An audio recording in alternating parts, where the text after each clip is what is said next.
இயேசு உங்களை நேசிக்கிறார். பிரியமானவர்களே, இந்த நாளில் ஆண்டவர் நம்மளோடு பேசும்படிய வேதத்திலிருந்து ஒரு 3 வசனத்தை கூட வாசித்து ஆண்டவர் நமக்கு கற்றுக் கொடுக்கக்கூடிய காரியத்தை பார்ப்போம். அது சகரியா தீர்க்கதரிசியின் புஸ்தகம் 7வது அதிகாரம் 11, 12, 13 வசனங்கள் இப்படியாக சொல்லுகிறது. ஆதலால் நான் கூப்பிட்ட போது அவர்கள் எப்படி கேளாமல் போனார்களோ அப்படியே அவர்கள் கூப்பிடும்போது நானும் கேளாமல் இருந்தேன் என்று சேனைகளின் கர்த்தர் சொல்லுகிறார். நான் கூப்பிட்ட போது அவர்கள் எப்படி கேளாமல் போனார்களோ அப்படியே அவர்கள் கூப்பிடும்போது நானும் கேளாமல் இருந்தேன் என்று சேனைகளின் கர்த்தரே சொல்லுகிறார். ஆண்டவருடைய சத்தத்துக்கு எப்ப நம்ம செவி கொடுக்காதபடி இருக்கிறோமோ, அவர் சொல்றார் பாருங்களேன், அவங்க கேட்கல, அதனால அவங்க கூப்பிடும்போது நான் கேட்கல. ஆண்டவர் சொல்றாரு, சில காரியம் இதெல்லாம் செய்யாத மகனே, இதெல்லாம் செய்யக்கூடாது அப்படின்னு சொல்லி ஊழியர்கள் நிமித்தமாய் வரக்கூடிய வார்த்தைகளை அசத்தை பண்ணிவிட்டு நமக்கு ஒரு தேவை என்ற போது தேவ சமத்துக்கு போறோம், ஜெபம் கேட்கப்படலைன்னு சொல்லுவோம். அநேக நேரங்களில் ஒரு வருஷமா ஒரு காரியத்துக்கு ஜெபம், அது ஒரு தனிப்பட்ட குடும்பமாக இருக்கலாம், ஒரு ஸ்தாபனமாக இருக்கலாம், ஒரு சபையாக இருக்கலாம், ஒரு குடும்பமாக இருக்கலாம். ஆனால் ஒரு காரியத்துக்காக அநேக நாட்களாய் ஜெபிப்போம். ஆனால் ஆண்டவருடைய சத்தத்துக்கு அது செவி கொடுக்காதபடிக்கு எப்படி அவருடைய வார்த்தைக்கு நம்ம ஜெபிக்கும் பொழுது அவர் நம்ம ஜெபத்தை கேட்கணும்னு சொல்லி நம்ம விரும்புகிறோம். பார்த்தீங்களா, எவ்வளோ ஒரு சுயநலவாதியாக இருக்கிறோம் என்பதை நாம் அறிந்து கொள்ளணும். இதுதான் சுயநலம் என்று சொல்லப்படுகிறது. ஐயா, நான் என் குடும்பத்தில் ஆசீர்வாதமாய் மாறணும் அப்படின்னு சொல்லி நான் ஜெபித்து கொண்டு இருக்கிறேன். நான் இப்படி என்னுடைய ஒரு குறிப்பிட்ட ஒரு காரியத்துக்கு ஒரு மேன்மையான காரியத்தை தேடி அதற்காக நான் ஜெபித்து கொண்டு இருக்கிறேன். ஆனால் அது நான் எனக்கு வேணும். ஆனால் ஆண்டவர் பேசுகிற வார்த்தைக்கு நான் செவி கொடுக்க மாட்டேன். அப்படி நான் ஆண்டவருடைய ஆசீர்வாதத்தை அப்போ ஒரு நாள் நம்ம என்ன செய்ய முடியாது, சுதந்திரித்துக் கொள்ள முடியாது. வேதம் சொல்லுகிறது, அவங்க நான் கூப்பிடும் போது அவங்க கேட்கல, அதே போல அவங்க கூப்பிடும்போது நான் கேட்கல. மேல உள்ள வசனத்தை பார்த்தீங்கன்னா, அவர்கள் கவனிக்க மனதில்லாமல் தங்கள் தோலை முரட்டுத்தனமாய் விலக்கி கேளாதபடிக்கு தங்கள் செவிகளை அடைத்து கொண்டார்கள். கவனிக்க மனதில்லாமல் தங்கள் தோலை முரட்டுத்தனமாய் விலக்கி கேளாதபடிக்கு, வசனங்களுக்கு செவி கொடுக்காதபடி செவிகளை அடைத்து கொண்டார்களாம். எவ்வளவு கடினமாய் அந்த காரியத்தை செய்திருக்கிறோம் என்று ஆண்டவர் சொல்லுகிறார். ஆண்டவருடைய வார்த்தைக்கு கவனம் இல்லாதபடிக்கு, கவனிக்காதபடி என்னை அசட்டை பண்ணி அவர்களுடைய தோலை முரட்டுத்தனமாக்கி செவிகளை அடைத்து கொண்டார்கள். நம்ம இருதயத்தை கடினப்படுத்தி கொண்டு இருக்கிறோம். ஆண்டவருடைய சத்தத்துக்கு சற்றேனும் செவி கொடுக்காதபடிக்கு நம்மளை நாமே கட்டுப்படுத்தி, அது சத்தம் கேட்குது, சர்ச்சுக்கு போறோம், வரோம், ஆண்டவர் பேசுறாரு, ஆனா அது காதுல வாங்கி இந்த காதுல விட்டுட்டு வந்துடும். அந்த வார்த்தை நமக்குள் கிரியை செய்கிறதா என்று பார்க்க முடிய ஆண்டவர்களோடு என்ன பேசுறார். நீங்க சர்ச்சுக்கு நீங்க போகும்போது, கூட்டத்துக்கு போகும்போது, ஒரு மீட்டிங் போகும்போது ஆண்டவர் என்னோடு பேசணுன்ற இருதயத்தோடு நீங்க கடந்து செல்லும் பொழுது எல்லா மனிதர்களுக்கும் அப்படிப்பட்டதான ஒரு சுபாவம் உண்டாக வேண்டும். ஆலயத்துக்கு கடந்து சரி, ஆண்டவர் என்னோடு பேசு, இன்னைக்கு என்ன என்கிட்ட ஆண்டவர் என்ன பேச போறீங்க அப்படி நீங்க கேட்டுட்டு போங்களேன். அப்போ ஆண்டவர் என்ன செய்வார், ஏதோ ஒரு காரியத்தை குறித்து, ஒருவேளை எனக்குள்ள இருக்கக்கூடிய ஒரு ஆண்டவருக்கு விருப்பம் இல்லாத ஒரு காரியம் இருக்கலாம். ஆனா ஆண்டவர் சொல்லுவார், அந்த காரியத்திலிருந்து விட்டு விலகு அப்படின்னு சொல்லுவார். உடனே நம்ம குற்றப்படுத்தி அதை செவி அடைத்து விட்டு, என்னை குற்றப்படுத்துறாங்க, இந்த காரியம் எனக்குள்ள, ஆனா எனக்குள்ள அந்த காரியம் இருக்கும், ஆனா கொஞ்சம் ஏதும் அதை அசட்டை பண்ணி நம்ம, அதான் மலட்டுத்தன்மை என்பது. இருதயத்துல மலட்டுத்தன்மை என்பது அதை கேட்காதபடி செவிகளை அடைத்து கொள்ளுகிறது. யோவான் பிரசங்கிக்கும் பொழுது என்ன சொல்றாரு, செவிட்டு விரியன் பாம்புகளை போல அப்படின்னு சொல்றாரு. விரியன் பாம்புகளே, வரும் கோபத்துக்கு உங்களை தப்பித்துக்கொள்ள வழிகாட்டினவன் யார்? செவிட்டு விரியன் போல இருக்கிறீங்களே அப்படின்னு சொல்லி. அப்ப நம்மளை கண்டித்துரத்துற வார்த்தை வரும்பொழுது நம் செவிகள் அடைத்து விடுகிறது. ஒருவேளை அதுக்கு கீழ்ப்படிந்து நான் நடக்கிறேன்னா, போதகர்கள், பிரசங்கமார்கள், தீர்க்கதரிசிகள் உரைக்க அந்த வார்த்தைக்கு வரும்பொழுது இது எனக்குள்ள, என் வாழ்க்கைக்குள்ள இருக்கிறதா என்று பார்த்து அதன்படி நடக்குவதற்கு நாம் அழைக்கப்படுகிறோம். அப்பொழுது நம்மை தோலை கடினப்படுத்தி செவியை அடைத்துக் கொள்கிறோம் என்று வேதம் சொல்லுகிறது. எந்த ஒரு தனிப்பட்ட மனிதனும் சொல்லல, உங்க போதகர் சொல்லல, நான் சொல்லல, வேதம் சொல்லுகிறது. நான் பேசும் பொழுது என் வார்த்தைக்கு செவி கொடுக்காமலே கவனிக்காதபடி அவர்கள் இருதயத்தை கடினப்படுத்தி, தோலை கடினப்படுத்தி செவி அடைத்து கொண்டார்கள். எப்படி ஆண்டவர் உங்களுக்கு உதவி செய்ய முடியும்? 2வது வசனத்தை பாருங்க. 12வது வசனம், வேதத்தையும் சேனைகள் கர்த்தர் தம்முடைய ஆவியின் மூலமாய் முந்தின தீர்க்கதரிசிகளை கொண்டு சொல்லி அனுப்பின வார்த்தையிலும் கேளாதபடி தங்கள் இருதயத்தை வைரமாக்கினார்களாம். வேதத்தையும் சேனைகளின் கர்த்தர் தம்முடைய ஆவியின் மூலமாய் முந்தின தீர்க்கதரிசிகளை கொண்டு சொல்லி அனுப்பின வார்த்தைகளையும் கேளாதபடிக்கு தங்கள் இருதயத்தை வைரமாக்கினார்கள் என்று சொல்லப்படுகிறது. வேதத்தினுடைய வார்த்தைக்கு செவி கொடுக்கல.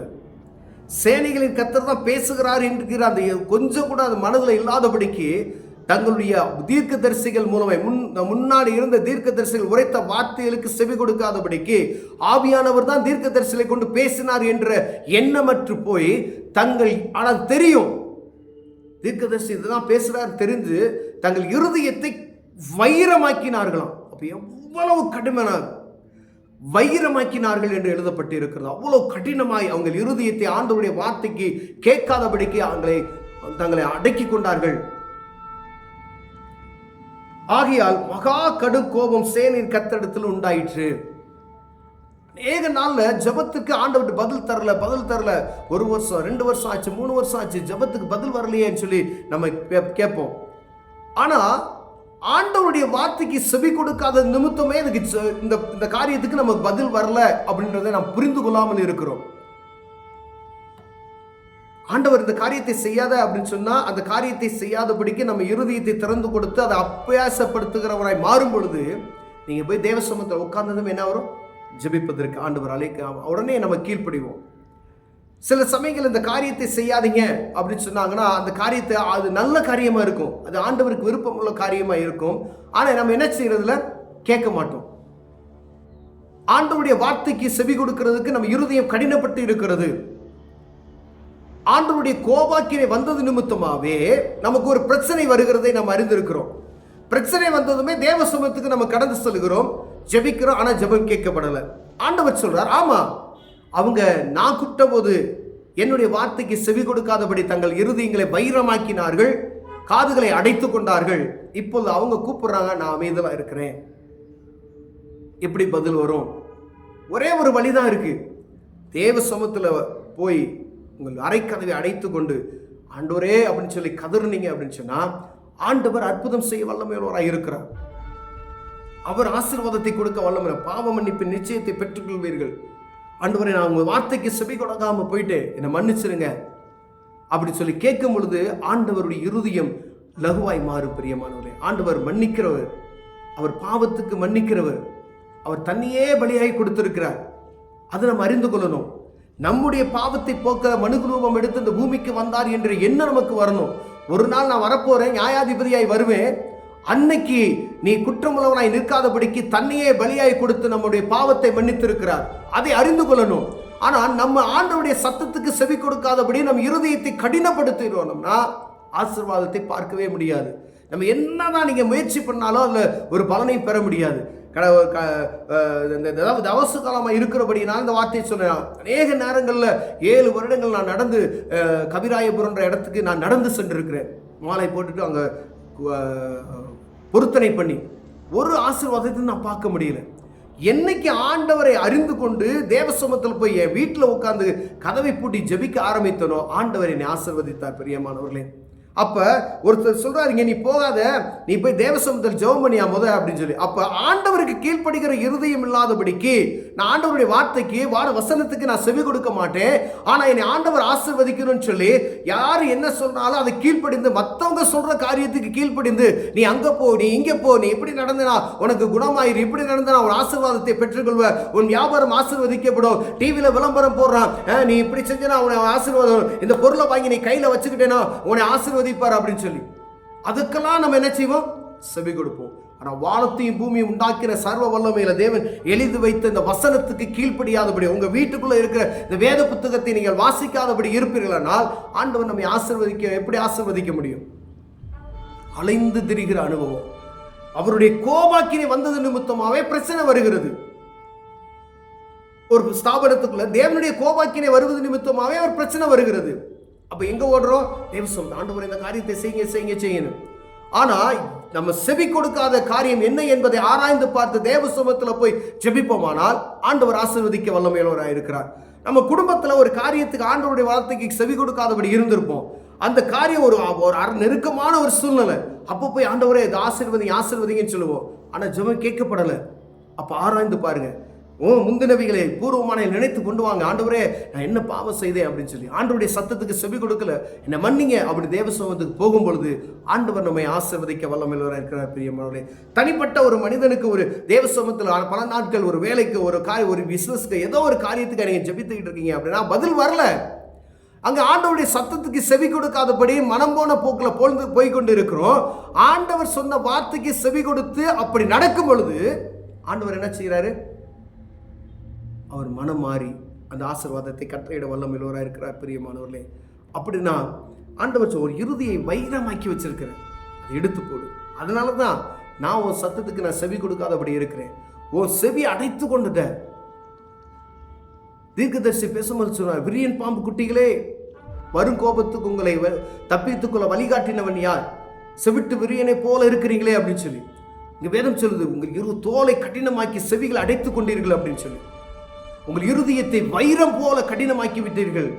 ஏன் அப்படின்னா பரிசுத்த ஆவியானவர் முன்னாள் சொன்ன தீர்க்கதரிசியுடைய வார்த்தைக்கு உங்க இருதயம் செவி கொடுக்காமல் போயிருச்சே.